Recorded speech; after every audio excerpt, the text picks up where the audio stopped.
Reviving a show 16 years after its final episode is always going to be a huge risk, especially for a show like King of the Hill, which at least in my opinion, signed off in such a perfectly understated way. The very first video to feature on this channel analysed that final episode of King of the Hill's first run, and what it was that made that finale such a perfect end to the show. For this reason, when rumours began to circulate in 2022 that King of the Hill would be making a surprise return, I think it probably invoked a mixture of feelings amongst the show's fans. Firstly, pure excitement at the idea of getting more episodes of this wonderful show, but also a fear that if not handled correctly, this reboot may tarnish the memory of a show which had ended in such a satisfying way. That final episode, To Sirloin with Love, featured a storyline where Bobby develops an interest in meat examination, and he and Hank begin to bond over this shared interest in grilled meat. Given that the awkward father-son relationship between Hank and Bobby was always such a prevalent theme throughout the show's run, it felt fitting that its final episode would see the pair find a shared interest, and hint at a future where they develop a better understanding and find a way to spend time together.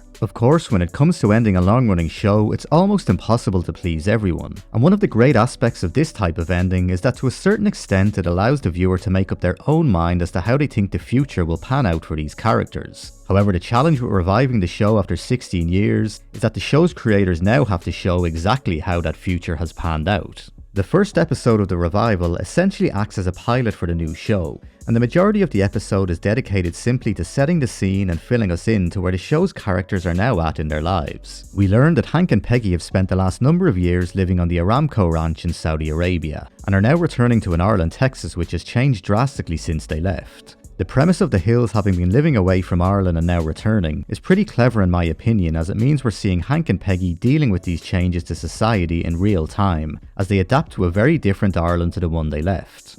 We also get a look at Bobby and his new life in Dallas, as he works hard to get a new Asian-German fusion restaurant Robota chain off the ground. The fact that Bobby is now working as a chef is a great nod to that series finale To Sirloin with Love, as we get confirmation that the time Bobby and Hank spent grilling meat in their backyard has had a lasting effect on Bobby. Hank and Peggy don't actually meet up with Bobby until the last scene of the episode when he arrives at the Hills house for a barbecue, and we get another great throwback here to that final episode when Hank greets Bobby with a handshake. At the end of the previous series finale, Hank shakes Bobby's hand for the first time, in what felt like a big moment as Hank appeared to acknowledge that Bobby was growing from a boy to a young man. And I think one of the most anticipated aspects of the new series for a lot of people was seeing what type of relationship Hank and an adult Bobby now have. One of the first things that becomes apparent in this revival is just how much of an influence Hank has had on the man that Bobby has become. Bobby is of course very much his own man, and the pair have very different and distinct personality traits. However, where Bobby really seems to have taken after Hank is in his work ethic. The 21-year-old Bobby is one of the hardest working 21-year-olds you're likely to meet. He's the head chef and essentially manager at Robota chain, and works every minute he can to try to make the restaurant a success. This level of dedication to his job really mirrors that of his dad, who completely dedicated himself to his role as assistant manager at Strickland Propane. Ironically, the pair find themselves in similar positions, working for people who don't appreciate them.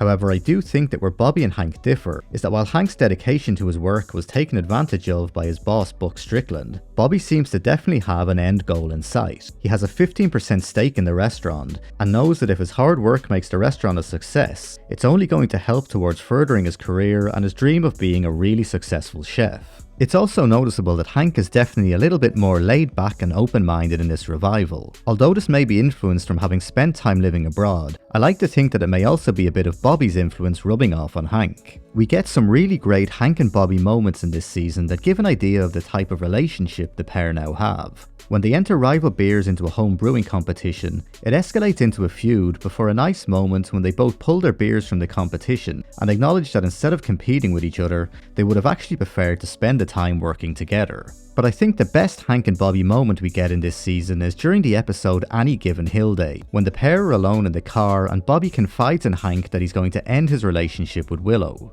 It might not be a huge moment, but it's just really great seeing an adult Bobby being able to look to Hank for fatherly advice like this. Something Hank himself sorely missed growing up when you consider the unhealthy relationship he had with his own dad Cotton. Speaking of Cotton, it was great that we actually got an appearance from him in this revival, as Hank has a flashback to Cotton berating him when he was young. In that episode, Hank begins to fear that his half-brother GH is beginning to turn out just like Cotton, and reluctantly tries to become a positive male role model for his younger sibling. This ending is another really nice moment in the revival, and felt like something of a moment of closure for Hank. Cotton spent his life putting Hank down, and when GH was born during the show's initial run, Cotton made it clear that he wanted GH to be, in his view, everything that Hank wasn't. With Hank stepping in and making himself a role model for his younger brother, it felt like he finally had the self-confidence to acknowledge that he had grown to be a better man than his dad. Too bad, old man. Speaking of father-son relationships, it was also really interesting to see how things now stood with the father-son and father relationship between Dale, Joseph and John Redcorn, now that Joseph is an adult. In the original series we had the running storyline of Dale being completely oblivious to Nancy and John Redcorn's affair, and indeed to the fact that John Redcorn was clearly Joseph's biological father. Dale was always a really good dad to Joseph, and it's great to see that the pair are really close and have such a great relationship in this revival. Joseph even appears to have taken on some of Dale's traits, for better or worse. There was a scene in the original series where John Redcorn seemed to accept the fact that he would have to guide Joseph from afar, and this is still very much the case, although the pair also seem to have a very good relationship. However, Joseph does seem to be every bit as oblivious as Dale to the fact that the pair look absolutely nothing like each other. When it came to bringing these characters back to our screens, I think it would have been very easy for the show's writers to perhaps veer into a form of Flanderization, as they tried to recreate the quirks which made this collection of characters so memorable. But I have to say I think it's something they managed remarkably well. If there's one character who could maybe be said has become a slightly more exaggerated version of herself, it's probably Peggy. Although I think for someone who always had such an unrealistically high opinion of herself, it's probably believable that Peggy's behaviour would get a little bit more ridiculous the older she gets. When evaluating King of the Hill's revival, I think one of the most surprising aspects is just how much potential it leaves for an extended run of future seasons. It still feels like there were so many questions about the time period between the show's original finale and the revival. While we know that Hank decided to take up a job on the Aramco ranch in Saudi Arabia, we never really get any detail as to how he came to make that decision. He was so dedicated to his role at Strickland Propane, and it would be interesting to know if he actually left the company of his own accord after so many years of being mistreated, or if the company simply closed down, forcing Hank to look elsewhere.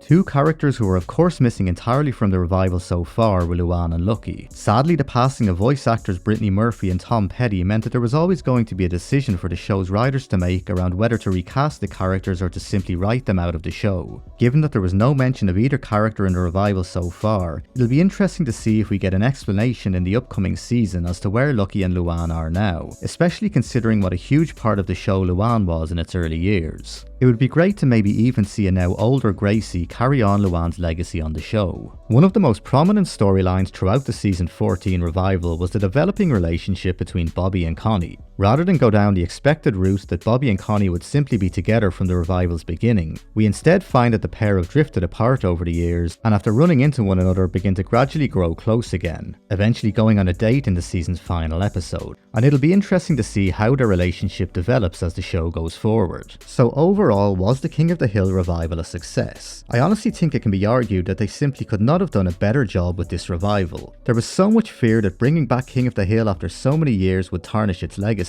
But this revival does such a perfect job in not only capturing the spirit of the original series, but at the same time producing a series that feels really fresh and new. The 10-episode run of season 14 seemed to go by so quickly, and it feels like there is so much more to come from this revival. And with this new format of 10 episodes a season set to continue for the upcoming 15th season, it really feels like the show could now continue for a long time to come. A further 2 seasons have already been agreed, but I honestly wouldn't be surprised if this revival continues even further. And hey, with Bobby now being an adult, how cool would it be if we eventually got a further King of the Hill revival featuring the next generation of Hills, with Bobby as a dad and Hank and Peggy as grandparents. For now, I guess we'll just have to wait and see what season 15 has in store.